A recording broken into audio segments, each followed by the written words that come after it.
Yang pertama yaitu terkait dengan peristiwa itu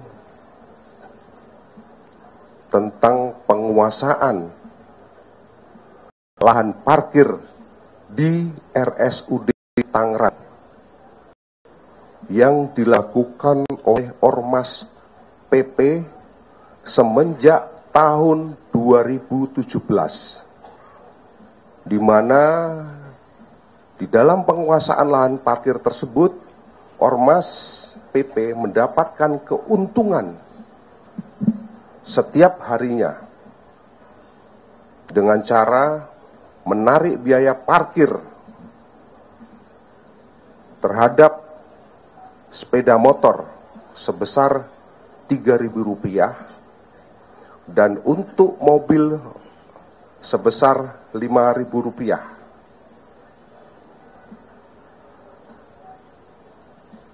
Kemudian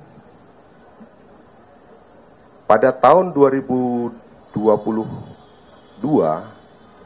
Pemda Tangerang Selatan telah memenangkan tender terhadap salah satu perusahaan untuk mengelola parkir tersebut.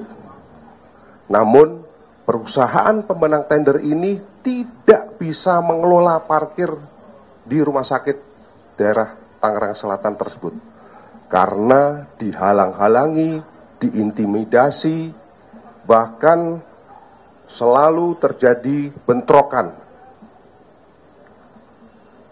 ketika pihak perusahaan akan memasang alat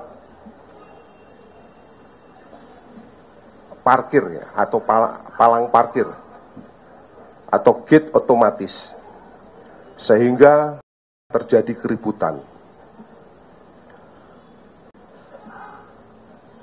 Rekan-rekan sekalian, akibat perbuatan tersebut, jajaran Polda Metro Jaya pada saat pelaksanaan operasi premanisme bergabung dengan Polres Tangerang Selatan pada tanggal 21 Mei 2025 pada hari Rabu melakukan penindakan terhadap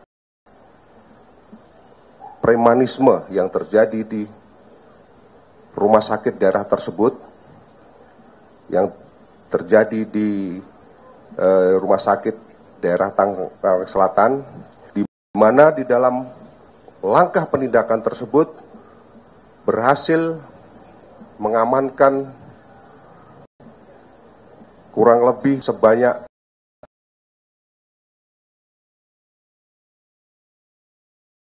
31 orang.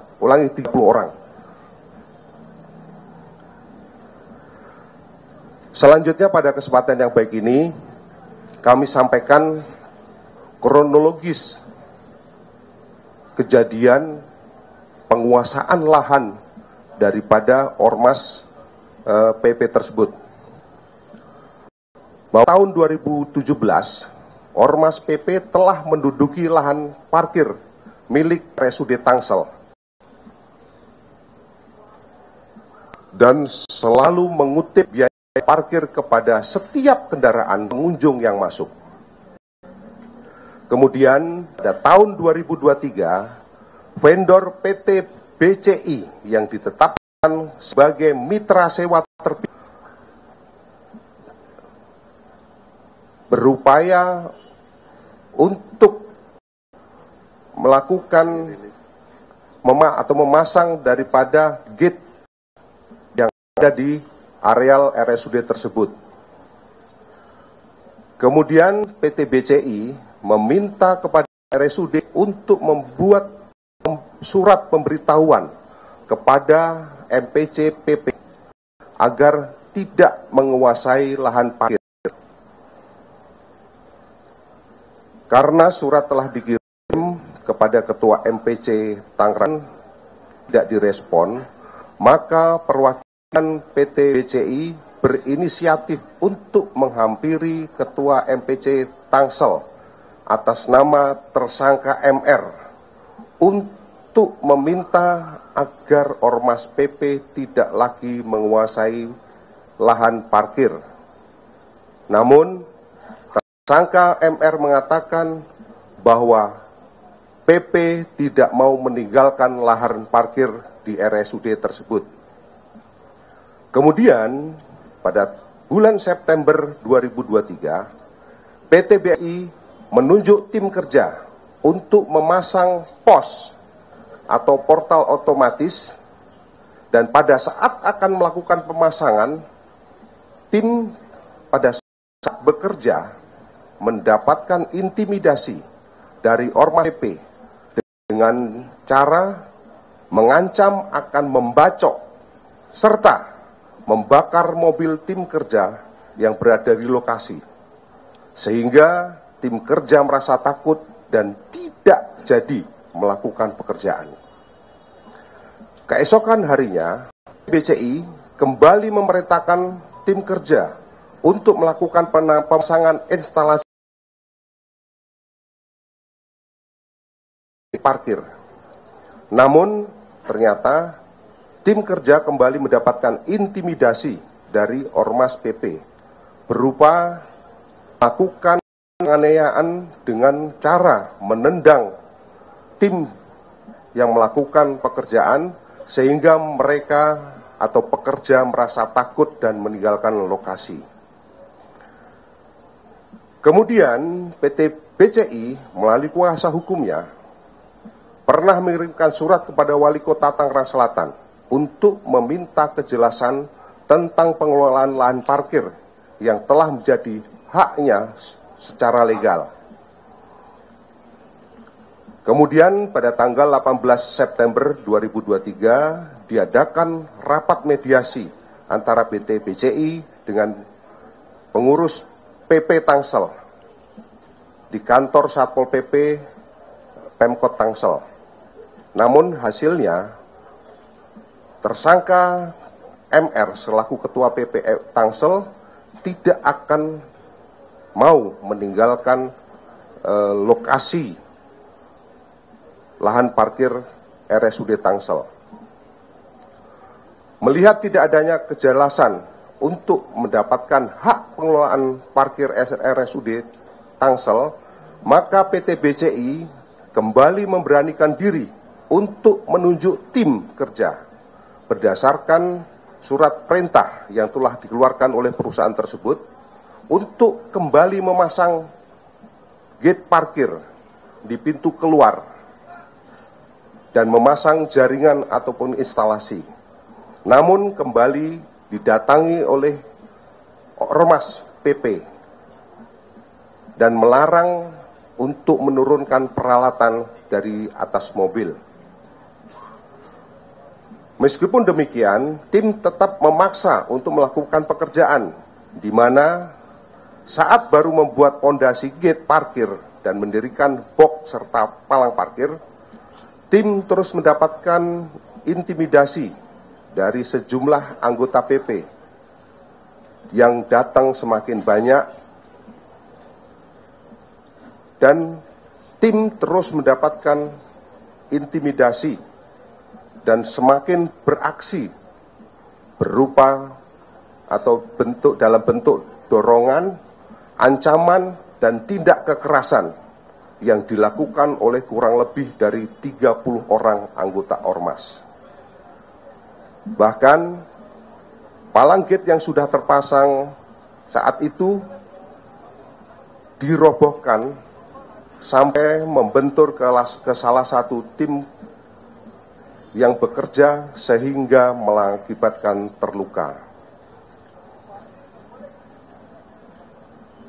Atas informasi dari masyarakat tersebut, maka tim daripada Polda Metro Jaya dan Satreskrim Polres Tangerang Selatan segera melakukan atau mendatangi TKP,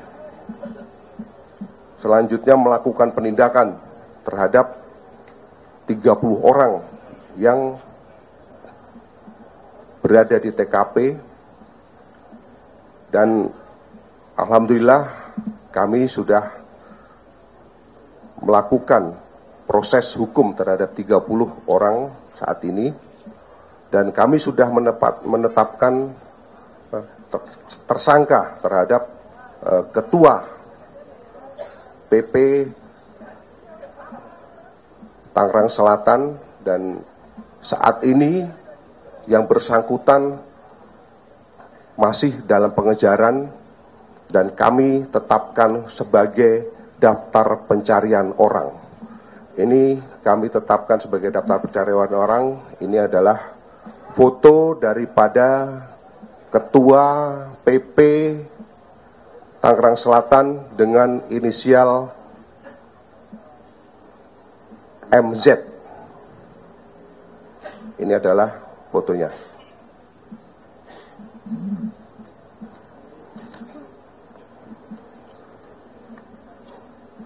Rekan-rekan sekalian, adapun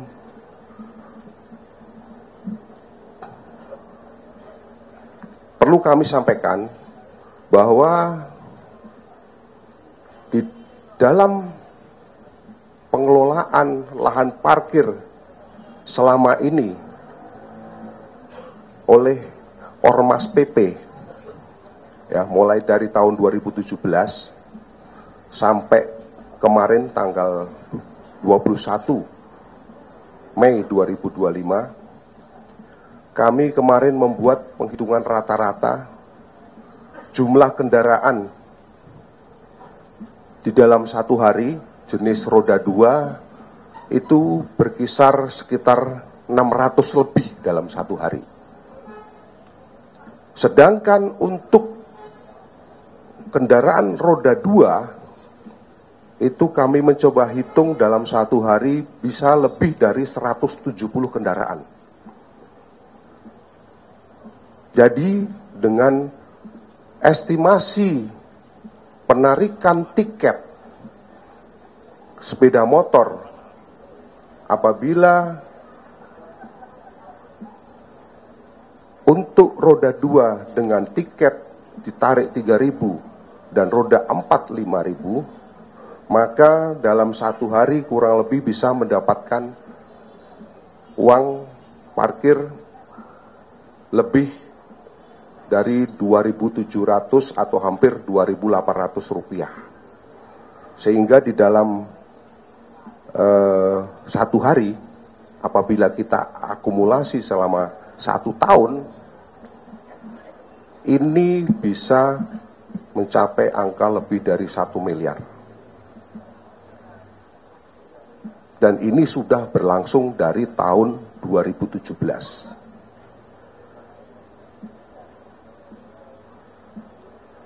Kemudian berdasarkan hasil pendalaman,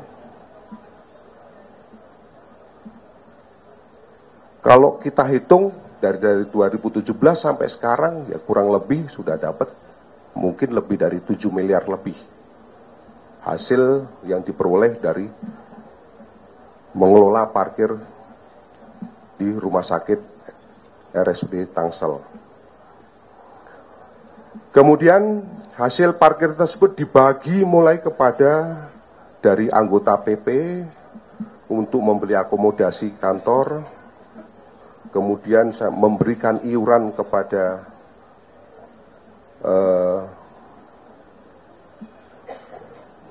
organisasi, kemudian memberikan iuran, memberikan jatah kepada ketua PP, perharinya juga ada, sampai dengan setiap bulan diakumulasi. Kemudian terhadap para tersangka, ini kami jerat dengan pasal